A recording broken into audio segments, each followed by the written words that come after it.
Hi, I'm Enchanting Nubianette. Welcome back. If you're viewing my channel for the first time, welcome.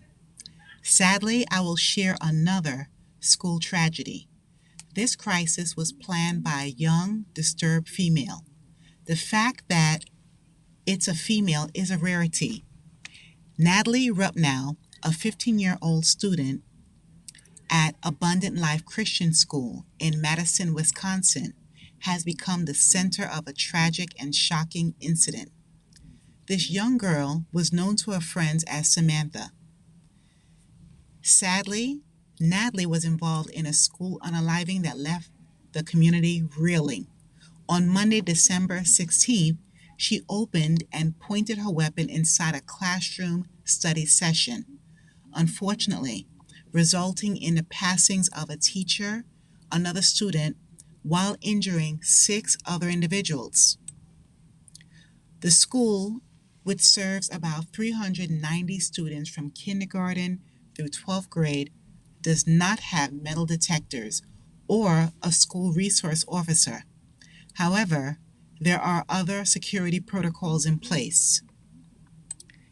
Natalie, who had previously attended public schools in Madison Metropolitan School District, was the only child of divorced parents.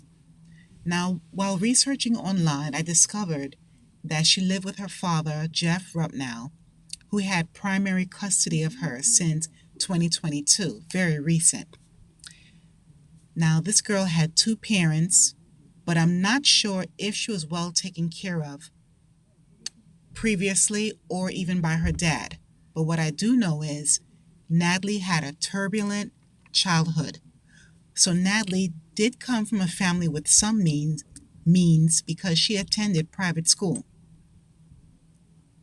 Maybe because she was acting out so much in public school as well, she went to private school.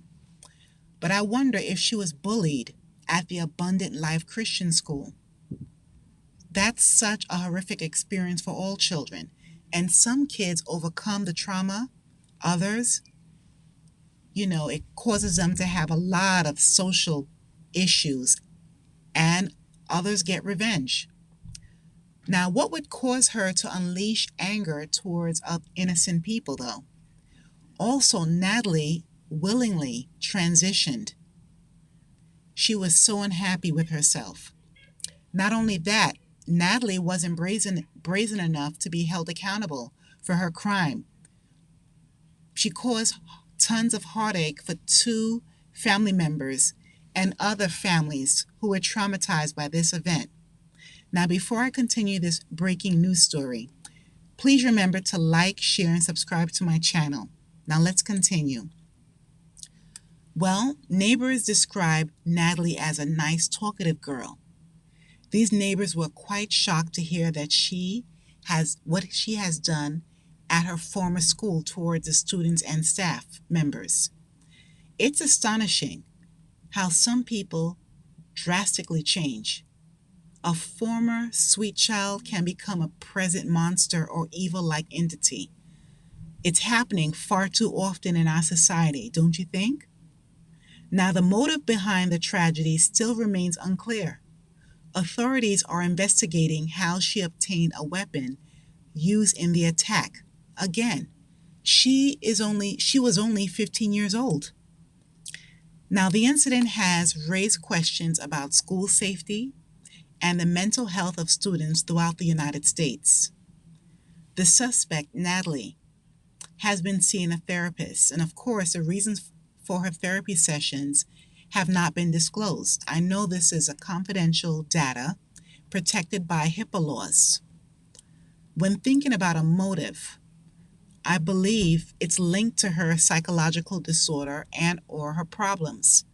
A child who has rational thinking can heal and overcome their parent divorce, at least to function in society. Going to therapy and or obtaining counseling is an awesome strategy for emotional, psychological, and spiritual healing if you have an effective professional. I'm not sure how long Natalie participated in therapy, nor the type of therapy or consistency of her sessions. At least a majority of people who have trauma when their parents separate or divorce, they do learn to deal with it. But where is the anger towards harming others originate from? Was she treated so badly during her childhood that she wanted to unleash her rage at every person, or was it towards specific people? Even worse, once again, a person with mental problems somehow obtains a weapon. Now, this is a pattern that I have seen in my country. In my opinion, every single school in the U.S. must have metal detectors at every exit. It doesn't matter if it's elementary, middle, high school, and even colleges. My question is, does the weapon belong to one of her parents, someone she knows, or is it an illegal weapon? This tragic event has a community searching for answers and grappling with the aftermath of such a violent act. The investigation continues as authorities work to piece together the events leading up to the mass unaliving. Plus, to understand the factors that may have contributed to this heartbreaking incident by such a young girl. May the unnamed teacher and student rest in peace. So far, I don't know the names of the victims, but my condolences to each of their family members, and I hope the injured individuals recover 100% too. Please remember to like, share, and subscribe to my channel. Such a tragedy, everyone. Thanks a million, and stay safe wherever you are. Wisconsin community mourns the lives lost in a deadly school shooting yesterday. Authorities are still working to figure out why it happened. Today, they gave a brief update on their investigation, including their search for a motive. ABC's Jacqueline Lee is in Madison now with the latest. A memorial of flowers and candles honoring the victims of the shooting at Abundant Life Christian School. A teacher and a student were killed Monday when police say a 15-year-old girl opened fire with a handgun in a classroom during study hall. Neighbors say this photo, posted on social media in 2023, shows the suspect, police identified as Natalie Rupnow, who went by Samantha. Police say she died of a self-inflicted gunshot wound. It appears that the motive was a combination of factors.